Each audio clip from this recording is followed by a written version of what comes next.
star.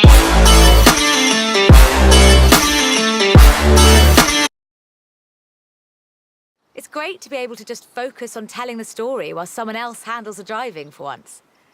Let's get to the next one. This time, it's Lotus.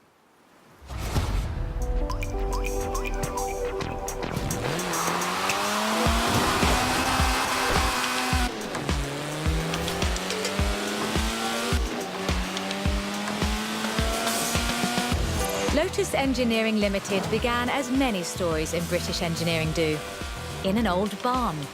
The first Lotus cars were offered as kits. You built them yourself. From 1962, they began to actually build the cars themselves. The Elan Sprint showed exactly what they intended to do.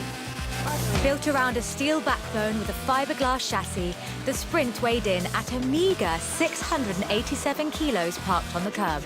On the road, this translated into brilliant agility and fantastic performance.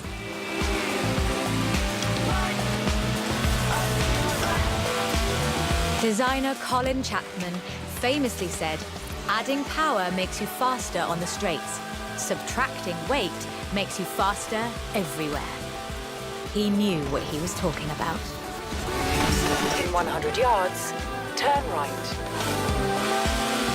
In 100 yards, turn left. Widely hailed as one of the greatest sports cars of the 1960s, the Elan would be closely studied and emulated, inspiring such masterpieces as the Mazda MX-5. The Elan has all the energy, style, and enthusiasm you would expect.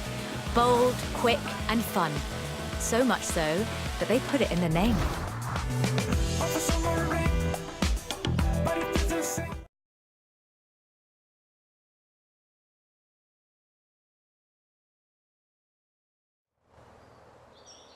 The Elan Sprint was a financial as well as an engineering success for Lotus, validating their approach to design and resulting in a whole family of light, agile roadsters.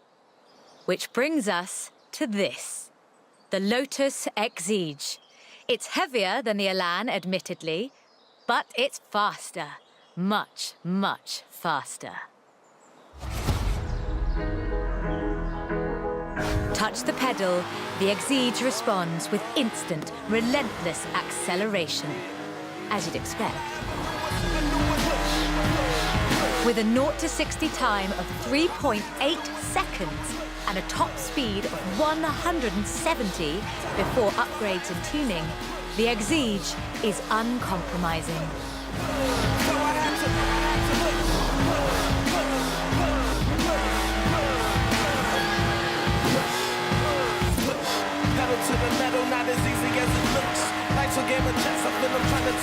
And there's no power steering, so you can really feel the road. A genuinely thrilling drive, and one that isn't afraid to demand you take it seriously. In 200 yards, turn left. Turn left.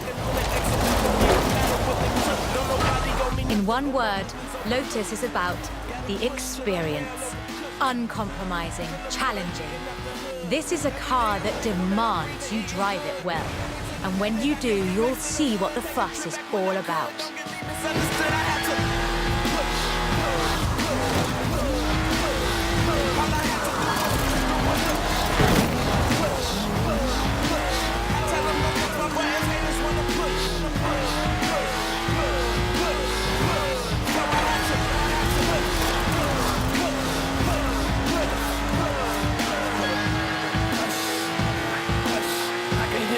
All they talking about is us.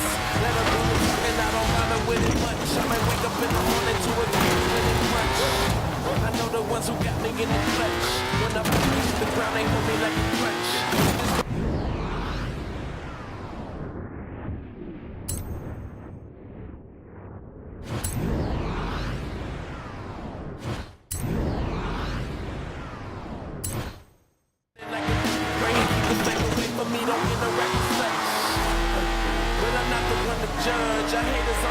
In 400 400 yards, you will arrive at your destination. Acting like a bug. I'm on social media, turn into a thug. But I remember where I was. How much more I gotta go, I never understood.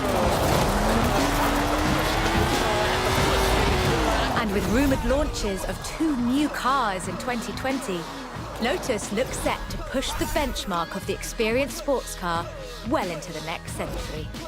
I tell them don't press my buttons, haters wanna push. So I had to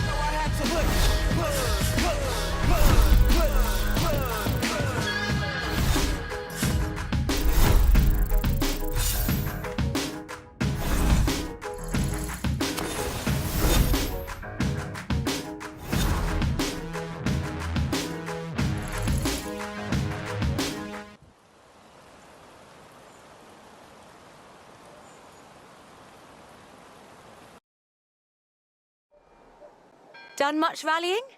That's a joke. We've all seen what you've been up to. We're doing the next bit on location. You'll see why when you get there.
In 400 yards, you will arrive at your destination.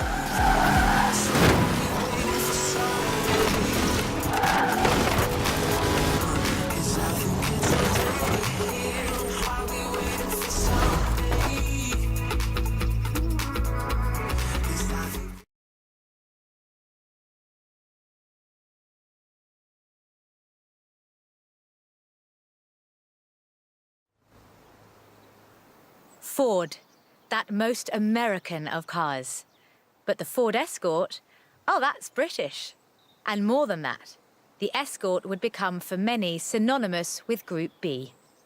In the 70s, Ford had embraced that destiny so firmly that they'd begun their own championships to find new drivers. Drivers for cars like the RS 1800.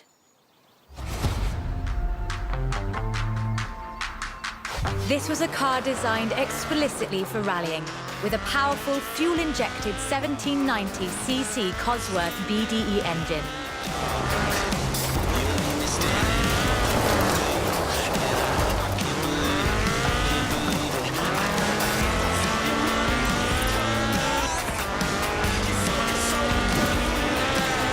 Homologation rules required that all cars entered into the group be production, so Ford built 200 of them.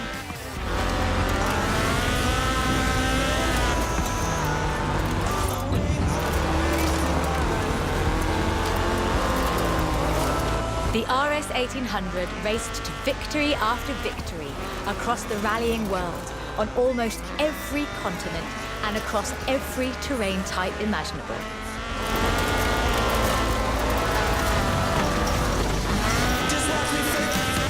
This car was basically unbeatable.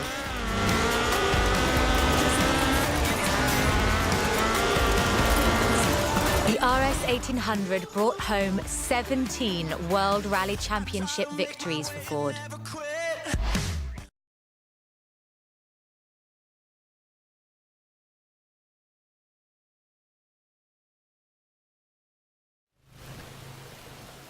So, of course, Ford set out to design a better one. The RS200 Evolution was their answer. A purpose-built rally car designed to do one thing: win Group B. With a 1.8 turbocharged Ford Cosworth BDT engine and all-wheel drive, the RS200 had perhaps the best suspension platform of any car of its era.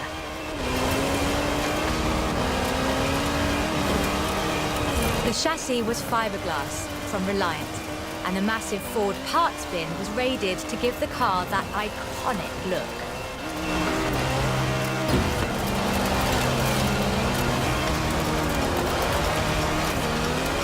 But while the car had potential, turbo lag at low RPM and a poor power-to-weight ratio meant that it never placed better than third.